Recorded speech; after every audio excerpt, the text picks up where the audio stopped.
तो hello friends, आज की क्लास में हम लोग जनवरी मंथ के महत्वपूर्ण दिवस के बारे में बात करेंगे और इससे जितने भी महत्वपूर्ण पॉइंट बनेंगे उन सभी के बारे में डिस्कस करेंगे।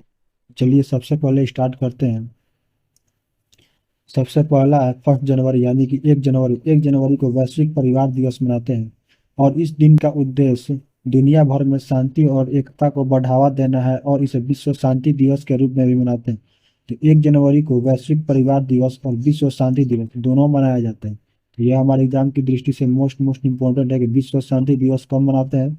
1 जनवरी को। और 4 जनवरी को विश्व ब्रेल दिवस मनाते हैं या सम्मोहन दिवस मनाते हैं। 4 जनवरी को भी दो दिवस मनाते हैं, विश्व ब्रेल दिवस और विश्व सम्मोहन दिवस। और विश्व ब्रेल दिवस के बारे में बात करें तो यह दिन लुईस ब्रेल की जयंती पर मनाया जाता है और लुईस ब्रेल ने दृष्टिबाधित लोगों के लिए ब्रेल लिपि का आविष्कार किया था। तो ये जो लुईस ब्रेल व्यक्ति हैं, इन्होंने ही ब्रेल लिपि का आविष्कार किया था, जिससे जितने भी अंधे व्यक्ति हैं उन लोगों को पढ़ने में आसानी हो। और आगे बात करते हैं दिवस के विश्व युद्ध अनाथ दिवस मनाते हैं और इस दिन का उद्देश्य है युद्ध में अनाथ हुए बच्चों की स्थिति के प्रति जागरूकता बढ़ाना। तो युद्ध में जितने भी व्यक्ति मारे गए हैं उन सभी के बच्चों के स्थिति के प्रति जागरूकता बढ़ाने के लिए हम 6 जनवरी को विश्व युद्ध अनाथ दिवस मनाते हैं। अब चलते हैं आगे के दिवस के बारे में बात करते हैं। देखिए, आगे का दिवस है 9 जनवरी। तो 9 जनवरी को प्रवासी भारतीय दिवस मनाते हैं क्योंकि 9 जनवरी 1915 ईस्वी को महात्मा गांधी दक्षिण अफ्रीका से भारत वापस लौटे थे और प्रवासी भारतीय समुदाय की उपलब्धियां को सम्मान करने के लिए हम इसे मनाते हैं। तो 9 जनवरी को प्रवासी भारतीय दिवस इसलिए मनाते हैं क्योंकि 9 जनवरी 1915 ईस्वी को ही महात्मा गांधी दक्षिण अफ्रीका से भारत वापस लौटे थे। और आगे बात करते हैं 10 जनवरी को। तो 10 जनवरी को विश्व हिंदी दिवस या विश्व हास्य दिवस भी मनाते हैं। तो हिंदी भाषा को विश्व स्तर पर प्रचलित करने और लोगों के प्रति हिंदी के प्रति जागरूकता बढ़ाने के उद्देश्य से इस दिन को मनाया जाता है। तो विश्व हिंदी दिवस हम इसलिए मनाते हैं क्योंकि विश्व स्तर पर प्रचलित करने और लोगों में हिंदी के प्रति जागरूकता बढ़ाने के लिए इसी दिन यानी कि 10 जनवरी को विश्व हिंदी दिवस मनाते हैं। अगला दिवस है 12 जनवरी। 12 जनवरी को राष्ट्रीय युवा दिवस मनाते हैं क्योंकि स्वामी विवेकानंद की जयंती पर हम 12 जनवरी को राष्ट्रीय युवा दिवस मनाते हैं, जिनका युवा शक्ति को जागरूकता और प्रेरित करने में महत्वपूर्ण योगदान रहा। तो ये जो स्वामी विवेकानंद की जयंती पर ही हम 12 जनवरी को राष्ट्रीय युवा दिवस मनाते हैं। अब चलते हैं अगले दिवस के बारे में। तो अगला दिवस है 15 जनवरी। 15 जनवरी को भारतीय सेना दिवस मनाते हैं क्योंकि इस दिन भारतीय सेना के जवानों और उनके बलिदानों को सम्मानित किया जाता है और फील्ड मार्शल के.एम. करियप्पा इसी दिन भारतीय सेना के पहले कमांडर इन चीफ भी बने थे। ठीक है, तो इसीलिए हम 15 जनवरी को भारतीय सेना दिवस मनाते हैं क्योंकि इसी दिन फील्ड मार्शल के.एम. करियप्पा भारतीय सेना के पहले कमांडर इन चीफ भी बने थे, इसीलिए हम भारतीय सेना दिवस 15 जनवरी को मनाते हैं। अब बात करते हैं आगे के दिवस के बारे में। तो अगला दिवस है 16 जनवरी। 16 जनवरी को राष्ट्रीय स्टार्टअप दिवस मनाते हैं।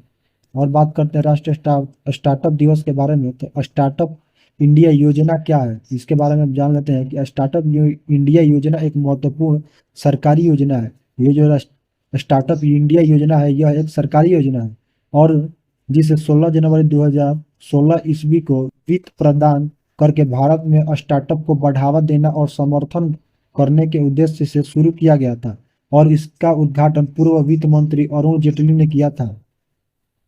तो यहाँ से हमारे एग्जाम में प्रश्न बनता है कि राष्ट्रीय स्टार्टअप दिवस कब मनाते हैं? तो 16 जनवरी को।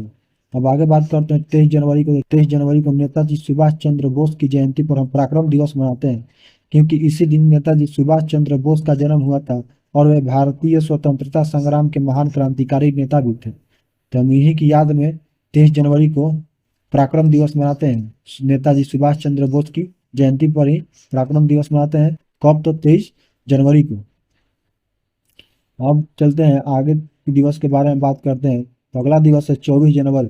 24 जनवरी को राष्ट्रीय बालिका दिवस या अंतर्राष्ट्रीय शिक्षा दिवस मनाते हैं क्योंकि इसी दिन का उद्देश्य समाज में बालिकाओं के प्रति सकारात्मक दृष्टिकोण को बढ़ावा देना और उनके अधिकारों की रक्षा करने के उद्देश्य से ही हम 24 जनवरी को राष्ट्रीय बालिका दिवस मनाते हैं। और यहाँ पर एक इम्पोर्टेंट बात है कि उत्तर प्रदेश अपना स्थापना दिवस ही 24 जनवरी को मनाता है। तो उत्तर प्रदेश भी अपना स्थापना दिवस कितने तारीख को मनाता है? 24 जनवरी को।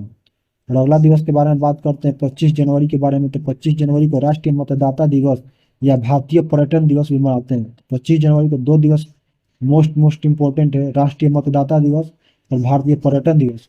बात करते हैं राष्ट्रीय मतदाता दिवस के बारे में। तो 25 जनवरी 1950 ईस्वी में इसी दिन भारतीय निर्वाचन आयोग की स्थापना की गई थी। इसी दिन मतदाता जागरूकता और उनके अधिकारों पर जोर दिया गया था। तो भारतीय निर्वाचन आयोग की स्थापना कब की गई थी? 25 जनवरी 1950 ईस्वी को। तभी से हम राष्ट्रीय मतदाता दिवस 25 जनवरी को मनाते हैं।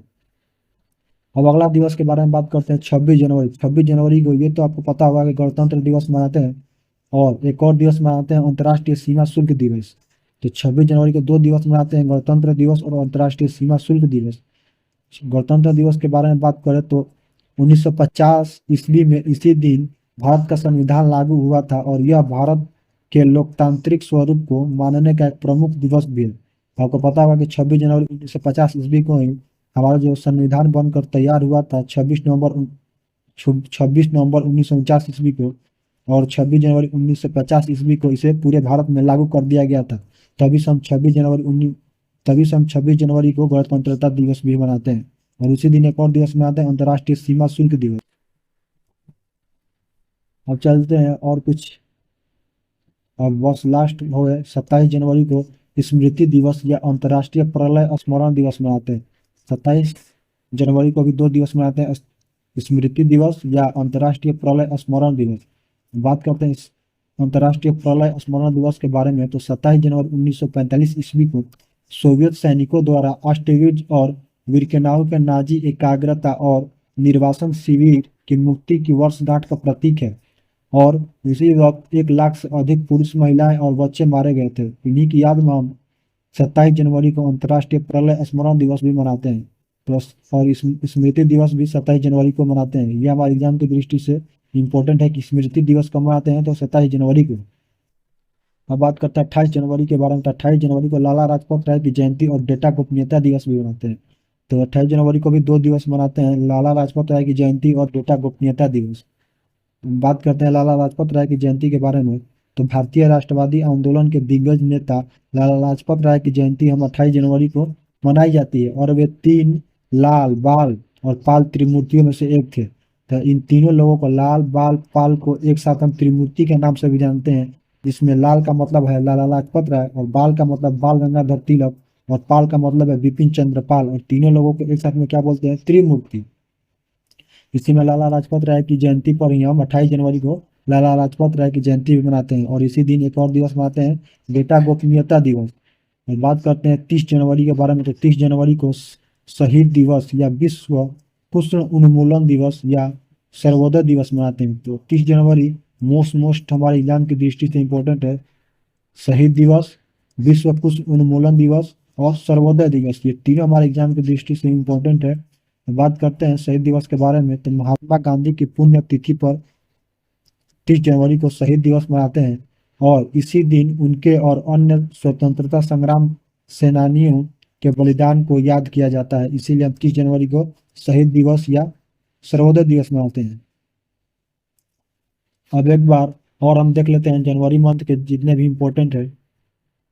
1 जनवरी को हम नया साल यानी कि न्यू ईयर भी मनाते हैं, और वैश्विक परिवार दिवस या विश्व शांति दिवस भी मनाते हैं 1 जनवरी को। और 4 जनवरी को विश्व ब्रेल दिवस मनाते हैं, और 9 जनवरी को प्रवासी भारतीय दिवस मनाते हैं, और 12 जनवरी को राष्ट्रीय युवा दिवस मनाते हैं स्वामी विवेकानंद की जयंती पर। और 15 जनवरी को भारतीय सेना दिवस मनाते हैं, और 24 जनवरी को राष्ट्रीय युवा दिवस मनाते हैं, और 25 जनवरी को राष्ट्रीय मतदाता दिवस मनाते हैं, और 26 जनवरी को गणतंत्र दिवस मनाते हैं, और 30 जनवरी को शहीद दिवस मनाते हैं महात्मा गांधी की शहादत पर। ठीक है, तो ये हमारे एग्जाम की दृष्टि से मोस्ट इम्पोर्टेंट है। यहाँ पर मैंने वैसे ही प्रश्न लिए हैं जो हमारे एग्जाम में बार बार पूछे जाते हैं। तो यह वीडियो हम यहीं पर समाप्त करते हैं, और आगे एक ऐसा ही वीडियो 12 मंथ का 12 वीडियो आएगा, उसको आप जरूर देखिएगा। अभी इस वीडियो को यहीं पर समाप्त करते हैं।